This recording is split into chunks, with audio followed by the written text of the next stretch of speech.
Okey. Hello po and welcome po sa isa na naman nating video. For today's video, ang gusto ko lang po sanang pag-usapan natin ay itong si Idol Raffy. Well, may nakita akong isang post, nasaan ba 'yun? Sana makita ko. Eto, hihiram po tayo ng video kay Miss Shawn Wayne dito sa page niyang I am Shawn Wayne. Shoutout po sa inyo and nagkaroon ng hearing tungkol dun sa isang bill na gusto niyang ipasa, yung Magna Carta of Filipino Seafarers Bill na sinasabi ni Tulfo na early Christmas gift para sa mga seaman, 'yan. Nag-hearing sila dito, tapos mali pa rin, may mali pa rin. Etong Kundi si Senator Bong Revilla. etong video ni Miss Shawn Wayne, eto may mga namba-bash na rin sa'kin, pero eto hindi na ako 'to, nalusaw ang katiting na utak ni idiot legislator Tulfo kay Senator Pia. Oh, hindi na ako nag-ano, yung mga video ko medyo light light pa nga yun, Etong mga banat ni Miss Shanoy, pangmalakasan na, At eto pala, FYI uli, ang meron tinatawag kay Raffy Tulfo ngayon na idol at eto yung bagong pangalan ni Idol Raffy Tulfo. Eto, kita niyo ba? Lalakayin natin, sandali lang, zoom, zoom, zoom, zoom, zoom. Ayan, papalakihin ko pa, subukan kong palakihin pa. Ayan. Hi, I am Shawn Wayne. Yung bang may nagtanong sa page niya, kasi tinatawag siyang idol ng mga tao. Idol, idol. Tapos nung may comment sa kanya, idol ay abbreviation ng idiot legislator. Please respond. Kasi nga naman, 'di ba? Isang mambabatas na walang alam sa batas. Tapos ano lang, putak lang ng putak, ta's hindi naman alam yung mga pinagsasasabi. Ayan, ang tawag na tuloy sa kanya idle. Parang yung utak niya nahinto na dahil hindi na siya re-research, hindi na nag-aaral, nahinto na kung ano man yung pag-iisip niya, kaya idle na. Tapos ang ano pala nun, abbreviation pala ay idiot legislator. Ang harsh niyo naman. So eto, balik tayo dito sa sa topic natin ngayon. Dito sa nalusaw ang katiting na utak ni idiot legislator ni Idol kay Senator Pia. Eto, nagkaroon kasi ng hearing tungkol dun sa bill na gusto ipasa ni Idol, idiot legislator Tulfo. FYI lang din po uli, kahit banggitin ko 'tong idiot legislator Tulfo ay hindi po ako mala-libel. Hindi ho nila ako puwedeng makasuhan kasi nagshe-share lang ako ng content ng iba, okey? Idiot legislator. Etong bill na 'to ay na-propose na dati ni Ramon Bong Revilla Jr. Parang back in 2012 pa yata 'to. In-explain nila ta's ngayon, na parang binuhay uli ni Idol yung bill para maipasa. Pero ewan ko kung bakit hindi naipasa dati, pero ngayon gusto nilang ipasa, pero mukhang palpak pa rin. Ngayon siyempre pagka may ginawa kang bill, pagdedebatehan pa 'yan sa Senado para pagka magiging batas at napagdebatehan 'yan, maganda ang pagkakabuo ng isang batas, 'di ba? Hindi yung bara-bara lang. Pero si idol niyo, si Idol Tulfo, ayaw niyang may kumontra sa batas na pinapasa niya. Gusto niya naipresenta niya, tapos umoo ka na lang, tapos level 2 na kaagad, 'di ba? Eh, dito sa ano, sa hearing ng batas na gusto niyang ipasa, siyempre kailangan may interpellation, may tatanong sa'yo. Ta's ikaw na sponsor ng bill na 'yun, dapat alam mong sumagot dahil ikaw gumawa nun, eh, 'di ba? Eto panoorin niyo na lang. During the 18th Congress. Yan, kung makikita nyo rito.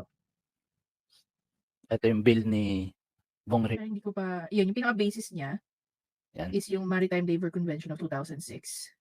sa mga seafarers. Ta's eto yung hearing ng Additional, Mr. President, on the same page, on page 31, lines 22 to 24. yan. After Siyempre the word, inaano niya, pine-present niya yung bill na siyempre normal lang naman na ano, may interpellation na mangyari para kailangan pagka nagpasa ka ng batas, specific yung bawat provision na ipapasa mo para 'pag naging batas na yan, wala ng butas, wala ng mahanap na butas, 'di ba? Oh, continue. Preceding amendments, if you could kindly read the entire provision as to how it will read, so it's easy for us to capture the entire sentence. Otherwise, I'm scribbling notes to capture the entire sentence. But on that note, that's why I belated. Oh, yun nga, eh, kumbaga yung mga senador tinuturuan pa siya na dapat maging simple na lang yung kasi yan si Pia Cayetano ano na yan, abogada na yan, Kung siya namomroblema pa siyang intindihin kung ano yung nakasulat din dun sa bill na pino-propose mo, eh, sino pa makakaintindi pagka naging batas batas yan, 'di ba? He captured it. I'm just explaining why delayed yung aking reaction. The Philippine government will carry the cost of care. I think we need to be careful about that because in as much as I would like the Philippine government to take care of all OFWs, even PhilHealth cannot cover all the sicknesses of the Filipinos. So kailangan reasonable pong expectations natin kasi mahirap pong mangako na hindi naman natin kayang i-request was to improve the language so that it's reasonable. Kasi minsan hindi na siguro hindi naman kailangan na masyadong, complicated yung mga words na puwede mong ilagay.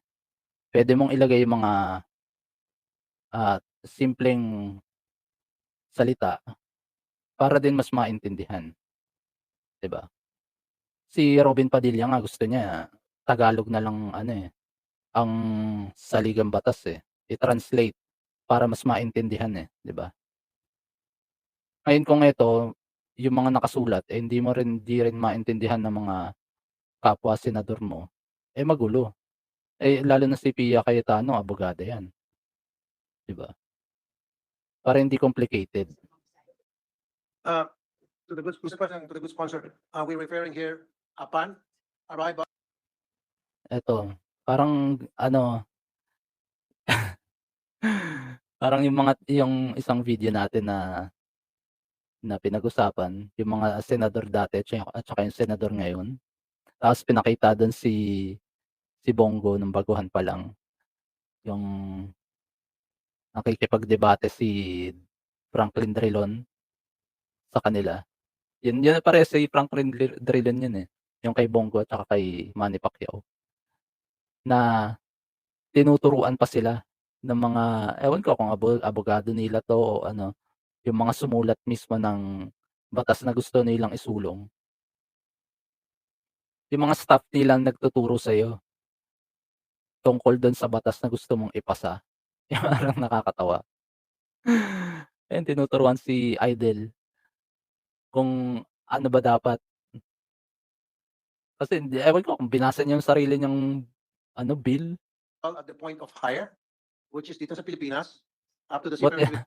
buti nga dito hindi nakita yung ano, yung gilid, Kasi yun dun sa video ni Pacquiao dati kita yung gilid, Kaya kita kung sino nagtuturo sa kanya, Yung may mga pinapasang papel para additional information, 'di ba? Eto hindi kita, kaya parang ano, ikaw lang mag-isa pero nakatingin siya dun sa gilid, nandodoon yung mga staff niya para bigyan siya ng mga input pa dun sa tinanong ni ano, Pia Cayetano.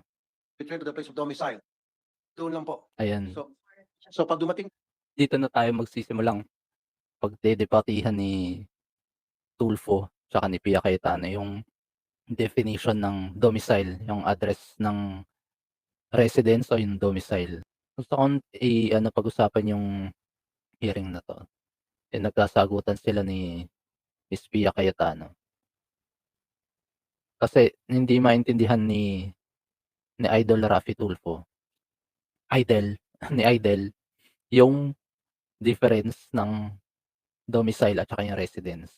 Ayon sa live stream ni Attorney Libayan, in-explain niya kung anong difference ng domicile at saka ng residence. Dito din sa Italy, pagka may fini-fill upan kaming mga modulo, nakalagay din, iba yung may linya na nakalagay yung residence at saka meron din na nakalagay yung ang tawag nila dito in Italian is domicilio. Residenza e domicilio, dalawa yung linya. Ngayon pagka wala kang ako minsan wala akong nilalagay sa domicilio kasi yung residence automatic yun na yung domicilio, yung domicile namin. Pero minsan kailangan ko rin i-ano, isulat yung domicilio, yung domicile address ko. Na parehas lang naman dun sa residence ko. Kasi nga iba yung domicile at saka yung residence na hindi maintindihan ni Idol. Kaya kailangan mas specific yung nasa batas na ipapasa niyo, 'di ba? Of course, hindi kasali yun. Yung ba yung sinasabi niya rito? The way I see it, yes. Fast forward. present, Your Honor. To be clear, Mr. President, hindi ko sinasabing magkaka-cancer sila. Nagbigay lang ho ako ng halimbawa na maski po lahat ng sakit na nagaganap, hindi kayang sagutin ng PhilHealth. Hindi ko ho sinabing magkaka-cancer po yung OFW na kina-quarantine. On that note, Your Honor, I think it will suffice if the records will bear that this is the reasonable Maraming maraming nang sumusopla. Dito, nasopla si Idol Raffy. Yung ano, yung magko-comment din ako dun sa susunod na video natin. Yun dun sa gagawa rin ako ng isa pang video na kung saan si Jinggoy Estrada natanong yata sa isang hearing, parang napahiya si Tulfo dun na tinanong ni Jinggoy, "Ikaw naka-zone ka na ba ng libel?" Tapos yung parang napahiya siya dun, hindi niya mabanggit yung kaso niya ngayon. Tapos pagsisinungaling pa rin yung sinagot niya. Tapos ginantihan niya naman ng mga susunod na hearing si Jinggoy na yung kasambahay bill walang kwenta. Stupid law. Stupid law daw ang kasambahay law na ang nagpasa ang nag-sponsor ay si Jinggoy Estrada. Parang may may binalikan ni Tulfo si Jinggoy dahil pinahiya siya dun sa hearing, 'di ba? Eto sa tingin ko pag-iinitan ni Idol 'to, si Pia Cayetano kasi naka 2 points na si Pia Cayetano, Yung una dun sa hearing ng DepEd, binara-bara din siya ni Pia Cayetano dun, Napahiya din si Idol dun, Tapos eto 2 points na. Napahiya na naman dito sa Idol sa hearing na 'to, sa hearing ng ipapasang batas ni Idol. Simpleng tanong, hindi masagot ni Idol. Ni Senator Pia Cayetano. Feeling ko tuloy namumuro. Pilipino. Pareho lang naman ang natatanggap, di ba? I think fair naman po yun. May I ask that the gentleman in the back be conscious that there's a official debate going on here? Sorry, hindi ko na kasi marinig ang sponsor. Medyo seryosong usapan namin dito. Ask our colleagues to usap now.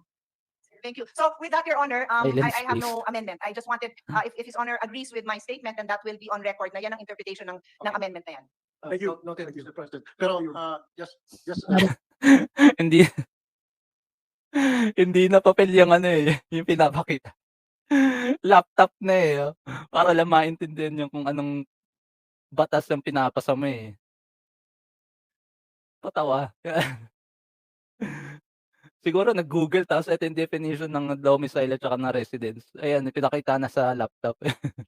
Huwag masyado malaman kasi. Point, Ayun, Mr. President, Your Honor, ang sinasabi kasi namin dito in cases of epidemic or pandemic as declared by the World Health Organizations.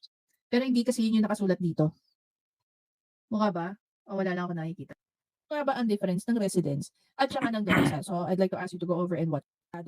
Honor's answer, he said in the standard employment contract, he would indicate as his domicile, his what? What did his honor say? Place of residence, place of permanent residence? What was the statement made? Kasi mo? sabi mo. Hala. Ano daw sabi mo, Pia Cayetano? Patay. His what? What did his honor say? Place of residence, place of permanent residence? What was the statement made? Kasi mo? Ano ulit? Sorry. Bakit hindi na lang kayo magpalit si Raffy Tulfo tsaka yung katabi niya? Malala pa to kay ano eh. Kay Ano sabi mo? Our definition of Ang sinabi nila is, Kailangan maging specific yung bill na ipapasa mo, 'di ba? Tinutulungan ka na ng mga staff mo, tinutulungan ka na ng mga kapwa senador mo para mapaganda yung bill na 'yan. Tapos nag-iinit na ulo ni Idol dito, eh. Nagagalit na siya. Bibis mode na. Gusto niya kasi kung anong, yung nakasulat dun sa bill niya, yun na yung ipapasa. Pero yun yung kagandahan dito sa mga debateng 'to, na puwede mo pang ma-improve. Kung hindi specific yung isang provision, kahit na domicile yan o residence, dapat mapaganda mo, 'di ba? Kasi alam ng mga abogado kung ano yung mga dapat na ipagtatanggol nila o isusulat sa mga si ano at si Pia Cayetano abogada 'yan, eh. Kaya naintindihan niya na kailangan pagka yung isang batas, eh, punto per punto na isusulat niyo lalo na ano kayo, senador kayo, gumagawa kayo ng batas, eh. Hindi yung kahit may butas na yung ano, yung bill na na ipapasa mo, eh, okey lang basta lang maipasa. Bara-bara lang yung ano, pagkakagawa mo. ano sinabi nila? Hindi sa plan sabi niya kasi sa SEC. Nakalagay doon domicile. Meron tayong token, no? Ayun. Kulang na lang yung assistant yung pumunta dun sa ano, eh, sa mic, eh, para mag-explain, eh. Tabi, Idol, ako na mag-e-explain. Sabi sa SEC to. Okay. Your Honor, sa kanyang standard employment contract, again, doon sa part ng repatriation, it refers to the process of returning seafarer to the point of hire or the seafarer's place of domicile. Oo. So ibig sabihin ng place of domicile is their permanent residence. Yun po yung naka-specify doon sa SEC. Your Honor. But earlier, Kasi na-explain nga nila yung normal na residence, puwede kang tumira sa kahit saan, pero hindi yun yung domicile mo. 'Di ba? Kung ikaw nasa probinsya, probinsya, eh, 'no? Yun yung permanent residence mo. Pero pagka pumunta ka na sa Maynila, makikitira ka lang dahil nga sa, aakyat ka na ng barko, makikitira ka muna, yun ang puwede mong residence din, 'di ba? Kaya magkaiba yung residence tsaka yung domicile. Your Honor, you said that the SEC states the domicile as something. You said that. What was that? I'm just asking for His Honor to repeat that because Pinapainit mo yung ulo ni Idol, eh. I will try to help His Honor clarify the intention. Oh, yun oh, sinusubukan niya ng ano, eh, tulungan si Idol na mapaganda yung bill mo. Ba't ka nag-iinit yung ulo? Cool ka lang. If he just repeats, what did you say? Permanent residence or current residence? The place of domicile is the address written by the seafarer. Patay. Lord. Binigyan ka na ng multiple choice, isa lang pipiliin mo. Whether yung explanation niya, mali pa rin. As Mali pa rin. his place of residence. Okay. Listed in the standard employment contract, See? Mali pa rin. Teacher Mark. is there his place of domicile as his home address. Your Honor. Marami kang pwedeng maging home address. Domicile as his home address. Kasi nga ang pagka sinabi mong ano, residence address, masyadong malawak 'yun, eh. Puwede kang puwede mo sigurong ilagay diyan sa hotel, 'di ba? Dahil hindi naman 'yun yung permanent address mo, eh. Yung domicile mo, yung address kung saan ka talagang tumitira, yung permanent, 'di ba? Hindi yung current address mo. Ang current address mo puwedeng 'yun yung residence mo lang. Pero yung permanent address mo, 'yun yung domicile. Okay, Your Honor, what I am trying to explain is under Philippine law, there is a difference between domicile and residence. Pero kay Tulfo, kay Idel, iisa lang 'yun. Kaya hindi niya maisip, hindi niya maintindihan kung ano yung difference ng dalawa, eh. 'Yun na yung nasa bill niya. Ang gusto naman ang tinutulong ni ano, ma mailagay dun sa bill, yung specific na kung ano bang ilalagay mo dun sa bill mo, kung domicile o residence, 'di ba? So in your standard employment contract, if a seafarer will indicate a particular address and it says domicile, then that is different from residence. If it Mm. says residence, then that is different from domicile. Ayan, And tinuturuan na siya, eh. Yung kahit na sa mga ibang hearing, yung pagka kunyari late siya tapos tatanong ni Tulfo na, "Ano nang nangyayari?" Tapos si Jinggoy, may time yung gano'n, eh, si Jinggoy back to zero na naman after 1.5 hours tapos darating siya tapos ano na nangyayari? Tapos ipapaliwanag kay Tulfo kung ano, back to zero na naman, ano na nangyayari, ganyan, ganyan. Imbes na umabante na sila sa discussion nila, gano'n din dito, 'di ba? Imbes na alam mo na yung batas na dapat mong ipasa, yung simpleng, discussion, debate lang nitong dalawang 'to para ma-improve, tinuturuan ka na ng abogada. Ayaw mo pang mapagkumbaba. Yung differences ng dalawang yun, tinuturo na sa'yo, tapos ayaw mo pang i-accept na magkaiba yung domicile at saka yung residence. I would insist that Philippine law would govern. So the obligation of government is affected if you will not be able to return the seafarer to the place of domicile because that is different, that could be very different from the place of residence. It is important that His Honor tells us what is the intention. Where do you want the seafarer to be returned? Okay, I thought, Your Honor, I thought nakakalusot na ako. Iba na yung sasagot dito ni ano, ni Tulfo, eh. Yung parang gusto lang malaman ni Pia Cayetano yung kung ano ba dapat ilagay dun sa bill niya, o domicile o ano. Tapos iibahin niya na naman yung ano, yung sagot niya. Para lang, mapapahaba pa, eh. the team already talked to your team and they already agreed on that. Wow! 'Di ba? Yung team daw ni Tulfo ay nakapag-usap na dun sa team ni Pia Cayetano tungkol dito sa bill.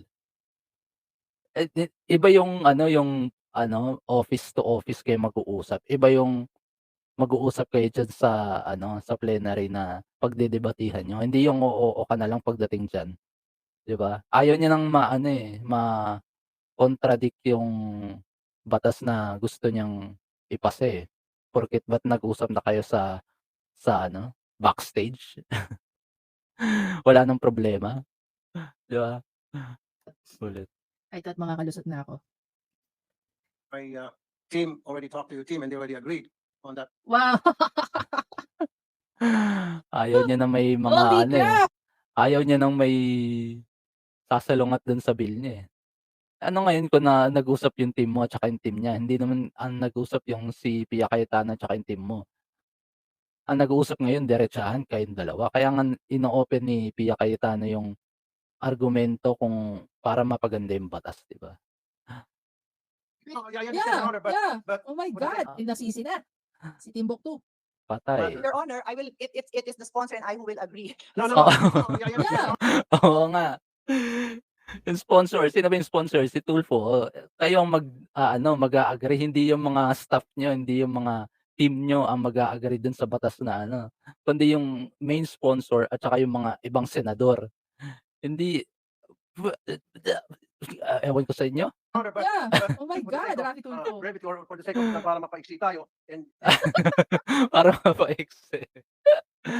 Alam mo yun, para hindi na pag-usapan, hindi na pagdebatihan, umuo na lang kayo, tapos na. Para hindi na mapaganda yung ano, yung bill na pinapasa mo. Umabante na, i-approve niyo na lang. Gano'n ba dapat sa Senado? Dictator, ang dating? Yung eto ipapasa kong batas, umuo kayo, kung hindi mapapahiya kayo sa'kin. Hindi niyo na dapat pagdebatihan?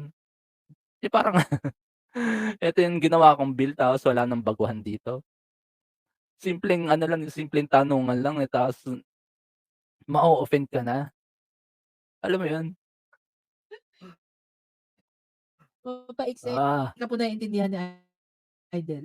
Na magkakaintindihan tayong dalawa, Your Honor. Bakit natin pinag-awayan yung domicile? Natin hindi pinag-aawayan. Hindi naman pinag-aawayan, eh. Para lang maputo na record yung mga ano, yung hearing na 'to, 'di ba? Ang Hindi ko na kasi hindi makasagot. Ngayon hindi eto niyo na na 'no. kayang sagutin yung ano, eh, difference ng domicile at saka ano, yung residence, eh, inaaway ka na kaagad. Naging biktima na siya tuloy ngayon, 'di ba? Bopos ka kasi. Bopals ka kasi.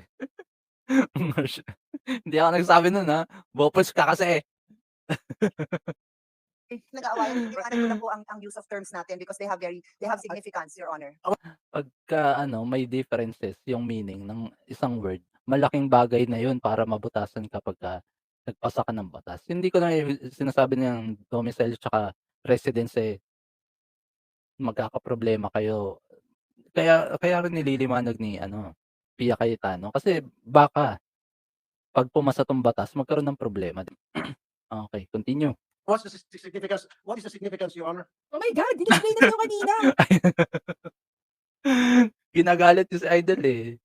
That's the significance kung ano nga naman, kung domicile o residence parehas sa address yan. Yan yung pag-iisip niya, eh, parehas sa address ilalagay diyan. Wala ng ano, walang pagkakaiba yan.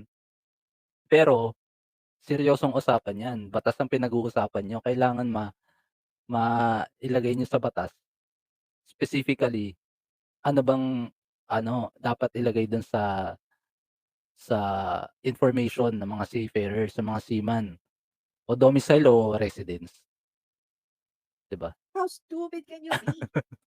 I What think, is the significance of domicile and place of residence? I What's so think, Your important? Honor, Para sa kanya parehas lang, 'di ba? your lawyer should be the one informing you what is the difference of domicile and residence. I Exactly. already pointed out Patay. that there is a I What think, is the significance of domicile and place of residence? I What's so think, Your important? Honor, your lawyer should be the one informing you what is the difference of domicile and residence. I've already been Exactly. pointing out that Sinabi na nga ni Pia Cayetano kanina, 'di ba, iba yung domicile, iba yung residence. Tapos dapat yung at mga lawyer mo explain sa'yo kung anong differences nun. Hindi nandodoon kayo ta's gusto mo ipaliwanag pa sa'yo ni Pia Cayetano yung differences, kung yung utak mo ang parehas lang yun. there is a difference. If your team cannot But Your Honor, like I said, Anyway guys, this is a different topic to discuss. Mahaba na yung discussion Humaba na dito. ba? Oo nga, ang haba na. Grabe 'no? Alam mo yun, patay. Saan na naman pupulutin ng mga Pilipino? Kasi ang gusto ni Tulfo kung ano yung ginawa niya, yun na yun, eh. Ayaw niyang pagdebatihan, ayaw niyang ma-improve. 'Di ba gano'n nga ang kagandahan kung yung bill na ipapasa mo, eh, mapaganda pa. Para hindi ka in the near future hindi masasabi yung batas na ginawa mo, eh, stupid. Katulad ng sinabi mo dun sa Kasambahay Law na stupid, 'di ba? Tapos pagka ano, pinaganda yung batas na gusto mong ipasa, ayaw mong baguhin. Gusto mo kung anong sinulat mo diyan, yun na yun. Stupid! Ay, eh, siya yun lamang po. Tapos dito nag-aarumentado na siya, nag-suspend na sila ng session muna for ilang minutes, ewan ko. Yan ang ano, yan ang kagandahan sa Senado. Pag-aaralan ng mga 24 na senador bago mo maipasa, bago magkakaroon pa yan ng first reading, second reading, third reading. Kahit nga sa second reading, eh, puwede ka pa rin umapila para lang mapaganda yan o ano. Pero hindi ibig sabihin na ano, against sila sa'yo, 'di ba? kung maganda naman yung ano, yung batas na pinapasa mo, kung puwede pang ma-improve 'yan, 'di ba? I-accept mo yung mga criticism. O healthy ano na 'to, healthy conversation na 'to para mapaganda nga, 'di ba? So ano, hanggang dito na lamang po tayo. Nakita natin kung gaano kagaling yung mga mambabatas natin ngayon. Gusto ko lang i-share 'to, yung ano, yung tawag nila kay Tulfo, si Idel, idiot legislator. Ay, ayun siya. Hanggang dito na lamang po, palakihin pa natin. Hi, Idel, idiot legislator. Ay, hanggang dito na lamang po at, remind ko lang po ulit tayo sa ano, na please paki-follow po ako sa Facebook page ko and, sa YouTube channel natin paki-subscribe naman po kung may time kayo. And salamat po sa lahat ng mga sumubaybay sa walang kakuwenta-kuwentang video natin ngayong araw. Okey, hanggang sa susunod. Salamat po uli. Ciao, ciao.